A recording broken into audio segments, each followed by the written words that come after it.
Okay, so one quick thing I want to show you about cyclic compounds, because cyclic compounds can be a little bit confusing sometimes, is how their chirality works. Okay, I mean, you can have a chiral center, right? So this one, for example, does not have a chiral center. I didn't draw hydrogens out, but if you can see over here, if you have any group over here, let's pretend that this is chlorine. So here's chlorine, here is hydrogen, which is invisible right now.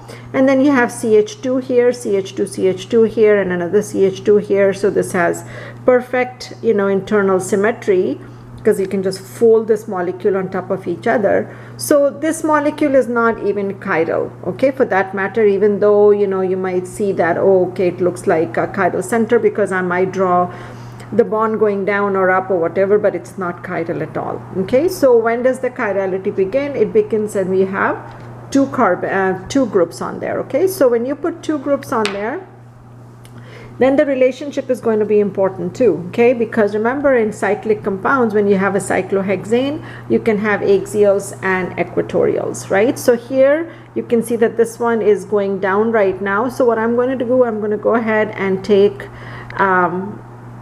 cis. Okay, so this is going down and this is going down as well. So let's see, this is two chlorines. It doesn't really matter, but the matter of fact, the most important thing is they're both chiral centers here. Okay, so this is chiral because you have Cl on there, you have a hydrogen here, you have a CH2, and then you have a CHCl. Okay, so this is a chiral center. Similarly, this is also a chiral center. This is going down, this is going down, meaning that this is cis. Okay, so now what I have to do is I have to make sure that I make a mirror image of this. Okay, so again, see, this is going down, and then because this is cis, my other group should also be going down.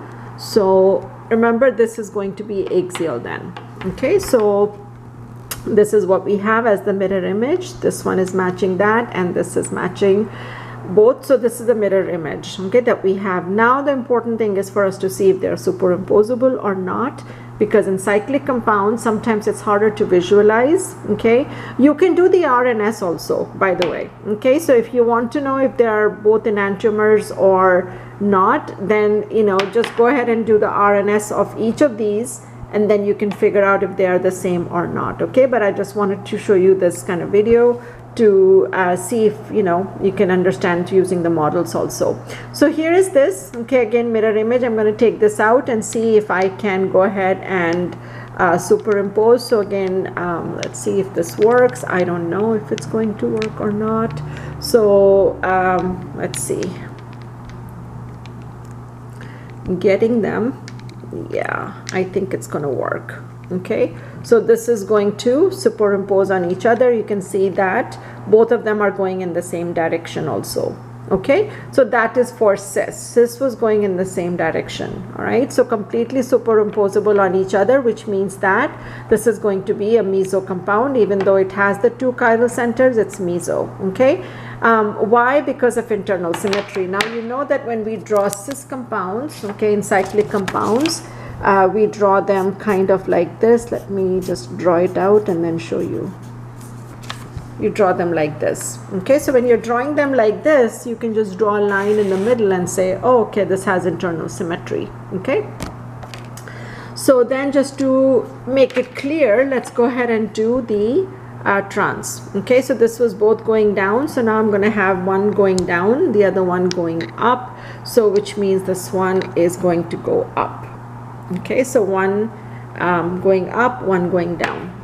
Okay, so the same thing I have to do here also. And let me just remove the atoms first, and then we'll go ahead and do the mirror image. So right here we have, there we go. Yeah. Okay, so this is that. And then this one is going to be going down.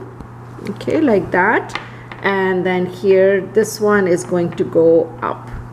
Okay, as in trans. So this is going up. One has to be, both are axials, okay, because if they're going up and down, then the adjacent ones, they're going to be up and down. So both are axial. Here also, both of them are axial, okay, going up and down. So this is what we have now. So now let's go ahead and see if they're superimposable on each other or not. And I don't think this is going to work. Nah, nope.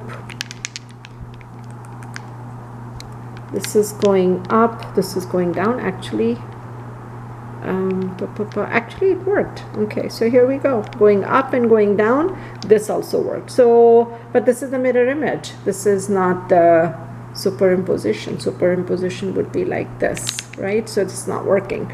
So no, it's not working. Okay, so this is the only way it's superimposing, which is not superimposing. That's the mirror image. Okay, you see what I mean? Okay, so this is not working. So which means what? It means that the trans one is going to show optical isomerism. So which means that if you have something like this, you don't have internal symmetry. Okay, so cis will, and then trans will not. Now you can do the same thing. I took 1 and 2. You could try this with 1 and 3. So 1 and 3 you can try with 1 and 4. Make models and see if they superimpose or not. You can try this out with cyclopentane also. This is cyclohexane. You can try it with cyclopentane and see how things work, if they superimpose or not. Okay, but look for the internal symmetry. That will help you. Okay, so even if you had group coming out here and group coming out here, I think that will be internal symmetry there. Okay, all right.